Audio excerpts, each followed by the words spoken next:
एक घने वन में तपस्वियों का आश्रम था, जहां साधु संत तपस्या में लिए रहते थे और उनके बीच एक निषाद जाति की बालिका शबरी भी रहती थी। शबरी ने बचपन से ही यह सुन रखा था कि भगवान का सच्चा भक्त वही है जो मन से निर्मल हो, कर्म से पवित्र हो और सेवा में आनंद मानता। जब उसके गांव में एक दिन किसी के विवाह के अवसर पर अनचाहे प्राणियों का बलिदान होने वाला था, तब उसके भीतर की करुणा जाग उठी। उसने उन निर्दोष जीवों को बचाने के लिए गांव छोड़ दिया और बहते हुए पथ पर आश्रम तक पहुंच गए। वहां आर्षि मुनियों ने उसके भीतर की शुद्ध भावना को देखा और उसे सेवा का अवसर दिया। शबरी प्रतिदिन आश्रम की सफाई करती, संतों के लिए कंदमूल लाती और सबको प्रणाम कर उनके चरणों में बैठकर ज्ञान सुनते। धीरे धीरे वह सेवा और साधना में लीन होकर और अधिक विनम्र होती चली गई। समय बीतने के साथ ही आश्रम में आए महान आशिमतन के सानिध्य में शबरी को भक्ति का वास्तविक मार्ग समझने का अवसर मिला।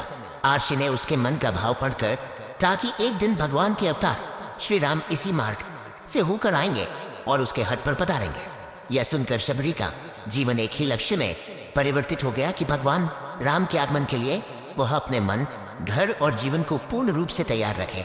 मतंग ऋषि के देह त्यागने के बाद भी शबरी का विश्वास अटक रहा। वो प्रतिदिन जंगल के छोटे छोटे बेर चुनती, उन्हें अपने होंठ से नहीं बल्कि उंगलियों से छू छू कर परखती कि कौन सा मीठा है और कौन सा कच्चा, ताकि जब भगवान आए तो उन्हें केवल सर्वोत्तम ही अर्पित कर सके। शबरी की यही सरलता और निष्काम प्रेम उसकी तपस्या बन चुकी थी। वो अपने छोटे से आश्रम का आंगन प्रतिदिन साफ करती, फूल बिखेरती, पथ पर नजर रखती और मन ही मन राम नाम का जाप करती रहती कि कब प्रभु आए और उसकी तपस्या पूर्ण हो। उधर श्री राम सीता के वियोग में वन वन भटकते हुए अपने भ्राता लक्ष्मण के साथ पंपा सरोवर के निकट पहुंचे। हनुमान से मिलने के बाद उन्हें ऋष्यमुख पर्वत की दिशा में जाना था, किंतु उसी मार्ग में शबरी का आश्रम भी पड़ता था। जब शबरी ने दूर से पीताम्बरधारी धनुषधारी तेजस्वी प्रभु श्री राम को आते देखा तो उसका हृदय अवर्णनीय आनंद से भर उठा। वह चरणों में गिर पड़ी और उनके स्वागत में अपने जीवन की सारी तपस्या समर्पित कर दी। प्रभु ने उसे उठाया और प्रेम पूर्वक उसके आश्रम में प्रवेश किया। शबरी ने कंदमूल अर्पित किए और वह प्रसिद्ध प्रसंग हुआ जिसमें उसने मीठे बेर चुन चुन कर प्रभु को दिए। प्रभु उन बेरों को अत्यंत प्रेम से ग्रहण करते रहे, क्योंकि उनके लिए प्रेम ही सबसे बड़ा स्वाद था।